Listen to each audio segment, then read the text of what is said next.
आपल्याला माहितीच आहे की सोयाबीन पिकामध्ये वेगवेगळ्या 300 प्रकारच्या वेगवेगळ्या आपल्याला किडी पाहायला मिळतात। सोयाबीन पिकामध्ये वेगवेगळ्या प्रकारच्या खोड पकडणाऱ्या अळ्या, त्याचबरोबर रस शोषणाऱ्या किड्या आणि पाणी खाणाऱ्या अळ्या, या 3 वेगवेगळ्या प्रकारच्या अळ्या आपल्याला या सोयाबीन पिकामध्ये पाहायला मिळतात। हा मेथोजोमस लॅम्बडा सॉइलिट्रिन आहे, याची 4 मिली प्रति 10 लिटर पाण्यामध्ये फवारणी करणे गरजेचे आहे। या सोयाबीन पिकामध्ये पहिल्या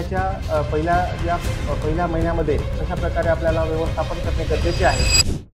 सगळ्यांना नमस्कार, मी डॉक्टर पंकज मोडावी, विषय विशेषज्ञ पीक संरक्षण कृषी विज्ञान केंद्र मोहोळ येथे कार्यरत आहे। आता आपण सोयाबीनची पेरणी झालेली आहे। सोयाबीन पेरून 15 ते 20 दिवस, काही ठिकाणी 1 महिना सुद्धा झालेला आहे।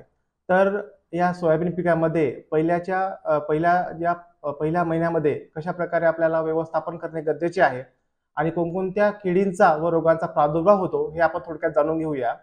तर शेतकरी बंधूंनो, तर आपल्याला माहितीच आहे की सोयाबीन पिकामध्ये वेगवेगळ्या 300 प्रकारच्या वेगवेगळ्या आपल्याला किडी पाहायला मिळतात।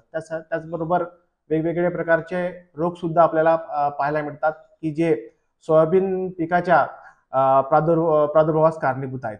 आता जर किडींचा जर विचार केला तर या सोयाबीन पिकामध्ये वेगवेगळ्या प्रकारच्या खोड पकडणाऱ्या अळ्या, त्याचबरोबर रस शोषणाऱ्या किड्या आणि पाणी खाणाऱ्या अळ्या, या 3 वेगवेगळ्या प्रकारच्या अळ्या आपल्याला या सोयाबीन पिकामध्ये पाहायला मिळतात। तर सुरुवातीच्या काळात म्हणजे रोपावस्थेपासून जे पहिला महिन्याचा काळ आहे, यामध्ये आपल्याला चक्री फुंगा आणि खोड माशीचा प्रादुर्भाव आपल्याला पाहायला मिळते। आता मी असं मानतो की तुम्ही बीज प्रक्रिया नक्कीच केल्या असाल असे आपण मानू। जर बीज प्रक्रिया केली असेल तर नक्कीच तुम्हाला जास्त फवारणी करणे गरजेचे नसेलच, परंतु ज्यांनी बीज प्रक्रिया केलेली नाही त्यांना फवारणी करणे अत्यंत गरजेचे आहे। त्यामध्ये प्रतिबंधात्मक उपाय म्हणून आपण 5% निंबोळी अर्क किंवा अझरडेक्टिन याची फवारणी तुम्ही करू शकता। जर कीटकनाशकाचा जर विचार केला, कीटकनाशकामध्ये आपल्याला एंडाक्झिकार्ब आहे, त्याचबरोबर थायमिथोक्झम प्लस लॅम्बडा सॉइलिट्रिन म्हणजे अलिका नावाने ते मिळते, ते सुद्धा आहे। त्याचबरोबर प्रोपिनोफॉस हे सुद्धा तुम्ही फवारणी करू शकता की जेणेकरून ह्या खोडमाशी व चक्री भुंगा याचा प्रादुर्भाव टाळण्यासाठी आपल्याला ही फवारणी करणे गरजेचे आहे। त्यामध्ये बीज प्रक्रियेचा जर विचार केला, खोडमाशीसाठी आता सांगितलं की वेगवेगळे थायमिथोक्झम प्लस लॅम्बडा सॉइलिट्रिन आहे, याची 4 मिली प्रति 10 लिटर पाण्यामध्ये फवारणी करणे गरजेचे आहे। त्याचबरोबर एक क्लोरांट्रिनिलोप्रोल म्हणजे कोरॅजन, याची सुद्धा तुम्ही 6 मिली प्रति 10 लिटर पाण्यामध्ये तुम्ही फवारणी करू शकता। अशा प्रकारे तुम्ही एकात्मिक कीड व रोग व्यवस्थापनानुसार तुम्ही फवारणी करणे गरजेचे आहे। त्याचबरोबर तुम्ही शेतामध्ये आता सांगितलं की वेगवेगळ्या प्रकारच्या रसशोषक किडी सुद्धा या सोयाबीन पिकामध्ये आपल्याला पाहायला मिळतात।